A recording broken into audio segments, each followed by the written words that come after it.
इस देश में तमाम प्रकार की मशीनें बनती थी, डिफेंस का प्रोडक्शन, रक्षा उपकरण नहीं बनते थे। यानी ना यहां पिस्तौल बनती थी, ना यहां राइफल बनती थी, ना लड़ाकू जहाज बनता था। जबकि ऐसा नहीं कि हमारे इंजीनियरों के पास क्षमता नहीं थी। पिछली सरकारों के दौर में भी हम मिसाइल बना लेते थे, पर जहाज नहीं बनाते थे। समझ में आता है क्या? अंतरिक्ष यान बना लेते थे और बंदूक नहीं बनाते थे। इसका मतलब ऐसा नहीं कि हम बनाना नहीं जानते थे, बनाना नहीं चाहते थे, ताकि बंदूक भी खरीदी जाती रहे, जहाज भी खरीदे जाते रहे और उसके साथ जो कुछ होता है वो होता रहे। अब मोदी जी के आने के बाद बहुत बड़ा परिवर्तन हुआ। देश में रक्षा उत्पादन के लिए एक नीति बनी और 2 डिफेंस कॉरिडोर स्वीकृत हुए, एक उत्तर प्रदेश में, एक तमिलनाडु में। अब आप ये देखिए, उत्तर प्रदेश को डिफेंस कॉरिडोर मिला और आपको शायद जान के आश्चर्य हो कि इंटरमीडिएट रेंज की बैलिस्टिक मिसाइल ब्रह्मोस, उसका एक पोर्शन उत्तर प्रदेश के डिफेंस कॉरिडोर में भी बनेगा। मध्यम दूरी की मार करने वाली मिसाइल का मतलब होता है जो 2 से 2,500 या 3,000 किलोमीटर तक मार कर सकती है। और ऐसा ही नहीं होगा, उसका हम निर्यात भी करेंगे। फिलीपींस पहला देश बना है जिसने निर्यात बुक किया है, बताइए, यूपी में।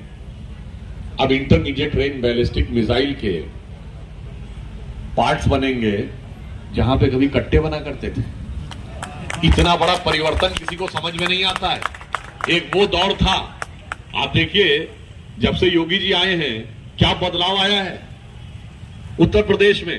अब आप ये समझिए, कहां पूर्वांचल किस चीज के लिए जाना जाता था, वो याद है? पुरानी फिल्म कंपनी, 20 साल पुरानी फिल्म है, जिसमें दिखाया गया है कि वो मुंबई में जाके मर्डर करता है, तो एक लड़का उतर रहा है, उसको एक आदमी ने एक फोटो दी, कुछ पैसे दिए, रिवॉल्वर दिया, उसके बाद गोली चलने की आवाज आती है। पुलिस कह रही है कि इन लोगों को पकड़ना बहुत मुश्किल है क्योंकि ये बाहर से आते हैं, मार के चले जाते हैं। फिर वो लड़का बैग कंधे पे डाल के एक बस पे चढ़ता दिखाया जा रहा है और वहां पे माइलस्टोन लगाया, आजमगढ़ 500 किलोमीटर। ये उत्तर प्रदेश की छवि बना के रखी थी। और आज उत्तर प्रदेश में देखिए, पूर्वांचल एक्सप्रेसवे है, जेवर का एयरपोर्ट देखिए, लखनऊ का डिफेंस कॉरिडोर देखिए, और इन सब से ऊपर कानून व्यवस्था की स्थिति है। मैं तो दिल्ली में ज्यादा रहता था उस जमाने में। जानते हैं क्या दिल्ली में लोग कहते थे? भाई, बिजनेसमैन कहता था मुझे यूपी नहीं जाना, मुझे यूपी में बिजनेस करना ही नहीं है, ठीक? आज माफिया कहता मुझे यूपी नहीं जाना है, मुझे दूसरे राज्य के जेल में रह के ज्यादा सुकून महसूस हो रहा है। मुख्तार अंसारी ने लगाए हुई थी रिट कोर्ट में कि पंजाब की जेल में मैं महफूज हूं, कांग्रेस की सरकार में पंजाब की जेल में, उनके दामने रहमत में हूं, वहां मैं खुश हूं, यहां नहीं आना। सोचिए इतना बड़ा बदलाव आया।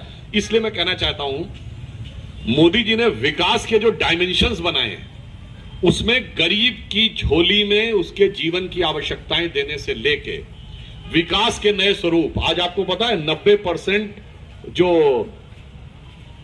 रेलवे है वो इलेक्ट्रिफाइड हो चुकी है। अभी प्रधानमंत्री जी ने एक विश्वकर्मा योजना लागू की, जिसमें क्या है कि जो हमारे कामगार लोग हैं वो 18 भिन्न भिन्न प्रकार के व्यवसाय है, जिसमें हमारे लोहार, बढ़ई, इस ढंग के बहुत सारे वर्ग के लोग आते हैं। इनको टूल किट भी मिलेगा, इनको आर्थिक सहायता भी मिलेगी और इनको स्किल की ट्रेनिंग भी दी जाएगी।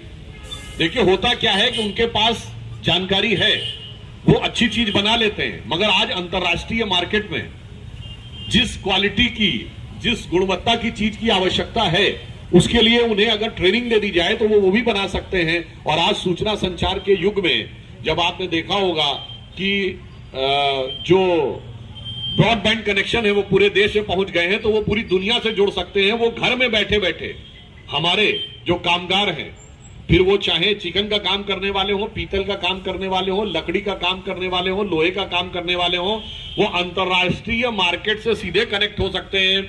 जिस क्वालिटी की चीज बनानी है उसकी उनके पास ट्रेनिंग भी होगी, सरकार से सहायता भी होगी, व्यवस्था भी होगी, और वो बनाकर उसमें अपनी आर्थिक संपन्नता की स्थिति ला सकते हैं।